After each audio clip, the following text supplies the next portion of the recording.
Hello and welcome to this short video today about the pros and cons of converting a Mercedes Sprinter van into a camper van.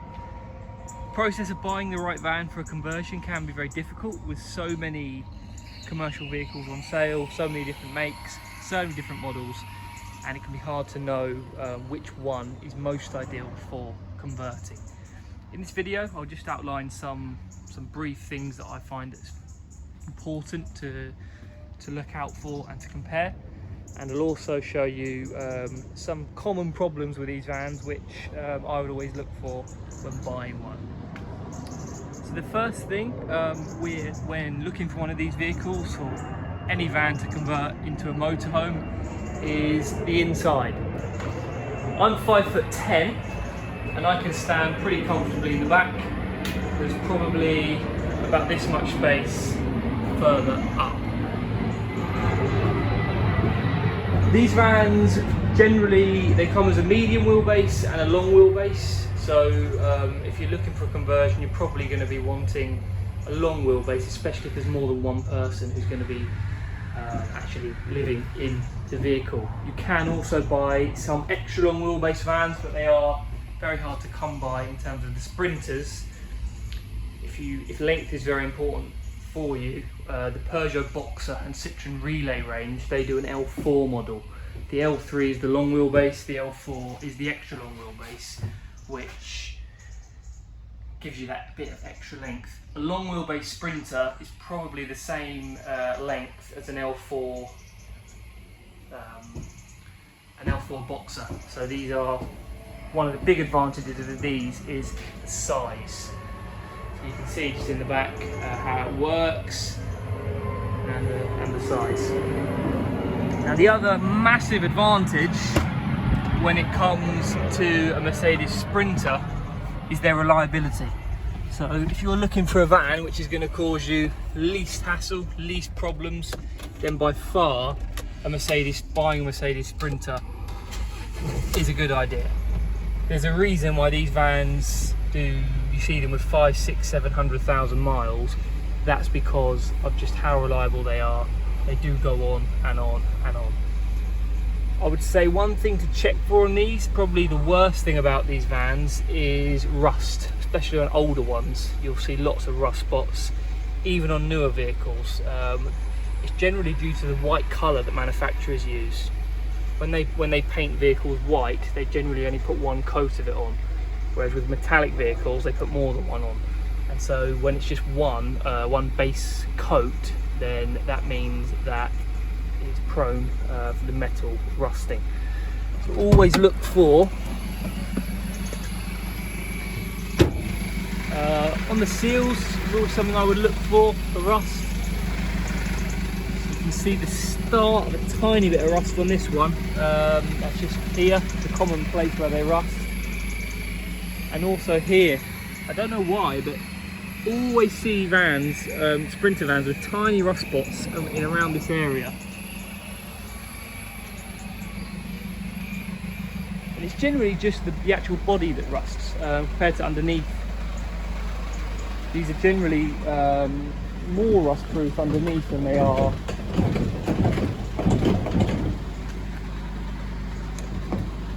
Sorry, just couldn't close the door. Generally more rust proof underneath than they are on the body, so always check the body for rust. A big plus is that very ultra reliable, probably the most reliable van you can buy on the market. A negative is always look for rust, always check that there's no horrific rust that's been hidden from the van. Another drawback on the Sprinter range is that so the base model, which is a 311 on a Sprinter, they very rarely come with aircon, which would be here.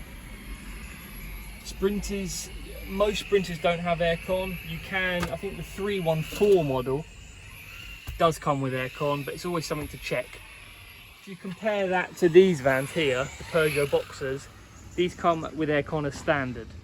So it's something to compare. Maybe if you're traveling in European countries or somewhere where it's hot, then aircon is probably more important for you.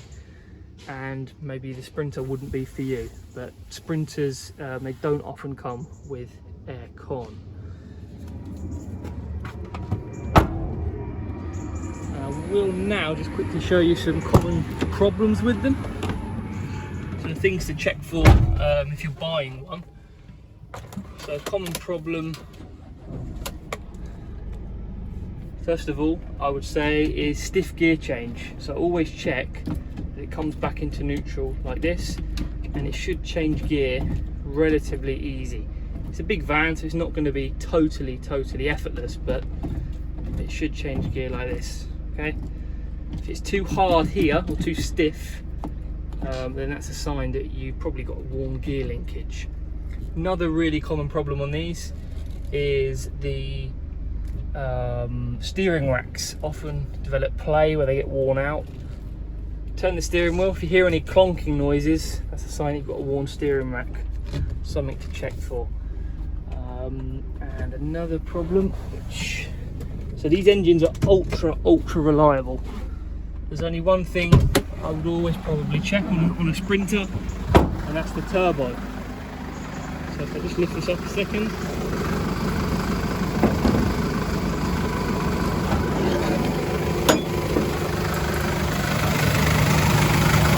The turbo is here.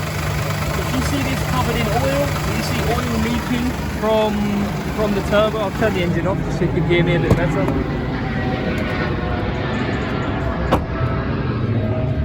So you don't want to see any oil around here, okay? Because that will mean that your turbo is leaking oil and you've got a problem. Secondly, it might be a bit difficult to see, but in here, so at the very top of the engine under this cover, if you see any leaks from the top of the engine, that's more than a sign that you've got leaking fuel injectors. Another, I wouldn't say common problem, but a problem that I've seen on these vehicles. Either your seals are worn or your injectors are leaking. So if you see a substance leaking from the very top under this cover, which you can take off, that'd be a sign that your injectors are worn out.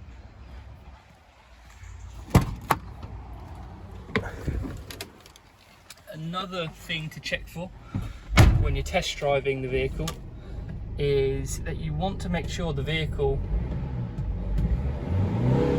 has full power. That is perfect. That is what a Mercedes Sprinter should sound like when you rev it. If you're driving along and it seems to be holding back, or there's not full power, that's a sign that you've either got a DPF problem or maybe a turbo problem, and you'll probably have an engine light illuminated here.